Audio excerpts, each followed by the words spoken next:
Assalamualaikum warahmatullahi wabarakatuh. Oke, hari ini kita ramasalahnya kita ubah menjadi simulasi TKA. Jadi TKA itu tidak perlu kalian takutkan. TKA itu sebenarnya hampir sama seperti ANBK waktu kalian kelas 5. Ya. Jadi di TKA kali ini di kelas 6 itu ada 2 mata pelajaran anak-anak, ada matematika dan bahasa Indonesia. Artinya ketika matematika itu masuk kategori numerasi. Seperti yang ramasalah kita lakukan setiap hari Rabu. Kemudian untuk bahasa Indonesia itu adalah literasinya. Jadi materi-materinya itu adalah pelajaran-pelajaran yang sudah kalian terima sebenarnya selama ini. Tinggal kalian betul-betul menguasai konsep dasarnya. Jadi setiap soal itu pahami betul apa sih yang ditanyakan. Jadi nanti ada tipsnya ketika masuk pada mata pelajaran bahasa Indonesia itu pasti ada banyak teks bacaan panjangan. Kamu jangan fokus membacanya dulu. Karena ada waktu mengerjakan.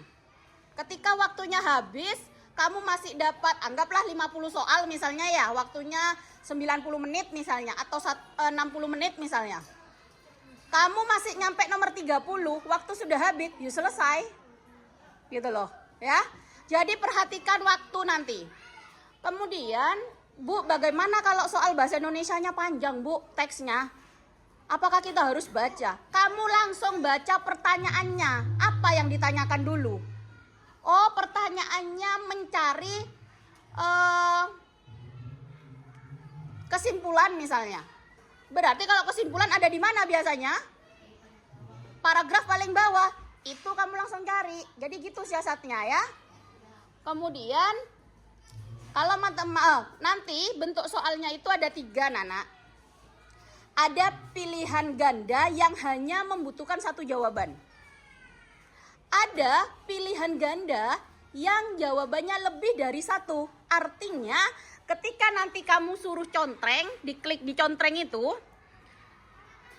misal begini, 5 ditambah 3 sama dengan 8. Carilah pernyataan yang benar.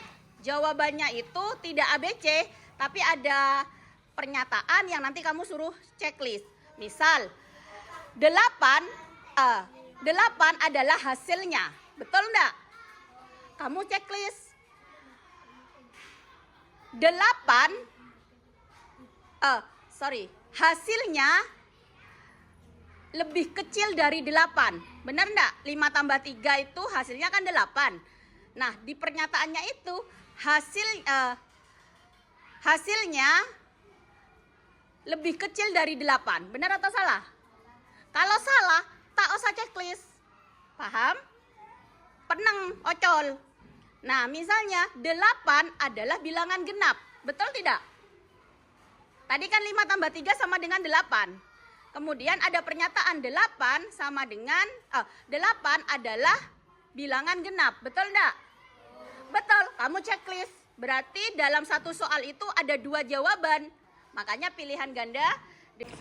Oke, kita lanjutkan. Jadi untuk pilihan ganda itu ada yang membutuhkan jawaban 1, ada yang membutuhkan jawaban lebih dari 1. Artinya ketika ada pernyataan 4 untuk menjawab soal tersebut, ternyata 3 yang dianggap benar, checklist saja 3-3-nya, yang 1 abaikan.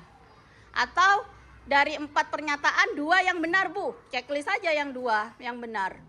Jadi gitu cara mengisinya. Ketika kamu diminta jawaban lebih dari 1, kamu hanya jawab 1, walaupun itu jawabannya benar, skormu tidak maksimal. Yang harusnya tadi dapat 20 skor misalnya, hanya dapat 10 skornya, rugi ke kamu. Paham? Kemudian ketika ada benar salah, soal benar salah. Ada 4 nih jejer soalnya. Misalnya bilangan genap yang termasuk adalah 8. Benar atau salah? Maka kamu pilih yang benar. Di pilihannya itu, kanannya itu. Nanti yang di bawah misalnya 8 itu adalah kurang dari 10. Benar atau salah? benar, kamu pilih yang benar lagi. Kemudian 8 lebih besar dari 10. Salah, maka pilih yang salah. Pokoknya kalau ada benar salah, semua harus dijawab. Tidak semuanya belum tentu benar. Kalau pernyataan itu salah, ya pilih yang salah. Coba pilih benar, KPU benar salah lah, benar kepir ya. Belum tentu. Kadang dari 4 item itu hanya 1 yang benar, lainnya salah. Tetap diisi semua. Kalau tidak diisi, maka nilaimu tidak maksimal. Ya. Itu jadi trik-triknya seperti itu. Dan jangan dijadikan TKA ini aduh beban, takut begini, tak usah. Yang penting kamu tunjukkan kemampuanmu, kamu betul-betul belajar. Kalau di rapot kamu nilainya tinggi, maka di TKA paling tidak kamu tinggi kalau memang itu konsisten. Tapi kalau hasil rapotmu itu hasil katrol, tahu hasil katrol?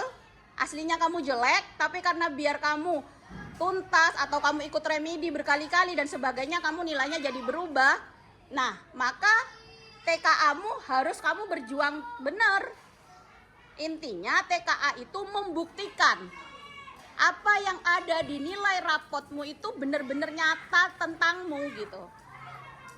TKA memang tidak wajib dilakukan, tetapi TKA menjadi alat ukur pendukung untuk kamu masuk daftar ke jenjang selanjutnya. Ya, TKA memang tidak wajib, tetapi menjadi pendukung. Artinya kita harus melaksanakan anak-anak. Biar kamu tidak rugi. Setidaknya itu membantu kamu untuk masuk ke jenjang selanjutnya. Misal nilai rapotmu agak rendah, kamu dibantu oleh sertifikat hasil TKA-mu itu, gitu loh. Ya. Karena nanti untuk daftar ke jenjang selanjutnya ada nilai rapot, ada nilai dari TKA. Gitu. Ada yang mau ditanyakan sebelum kita simulasi? Oke. Nanti kita bisa simulasi sendiri-sendiri, namun sekarang karena layarnya hanya 1, maka kita akan bergantian. Jadi soal 1 orang absen pertama, soal kedua selanjutnya begitu. Begitu aja, tapi yang lain tetap memperhatikan. Sehingga bentuk-bentuk soalnya nanti kalian sudah tidak asing lagi. Paham? Oke, kita akan coba sekarang simulasinya. Kita pakai yang Pusmendik Kemendikbud ya. Nah, jadi mengisinya sama seperti ANBK kemarin. Nanti setiap anak akan dapat token istilahnya atau passwordnya untuk masuk ya. Jadi nanti tampilannya anggaplah seperti ini nanti kalau tidak ada perubahan. Maka kamu akan pilih jenjang pendidikan apa? SD. Terus jenis mata pelajarannya pelajaran wajib ya. Mata pelajarannya di sini ada matematika dan bahasa Indonesia. Kita akan latihan yang matematika dulu. Mulai simulasi. Berhasil, kita tunggu. Nah, nanti kan ada muncul seperti ini. Nanti di kartu pesertamu akan dapat username dan passwordnya ya, atau token istilahnya ya.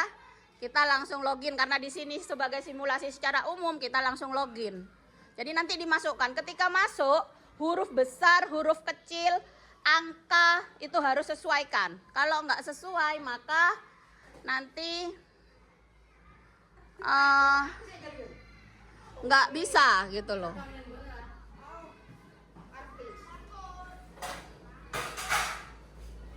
Ubah sandi.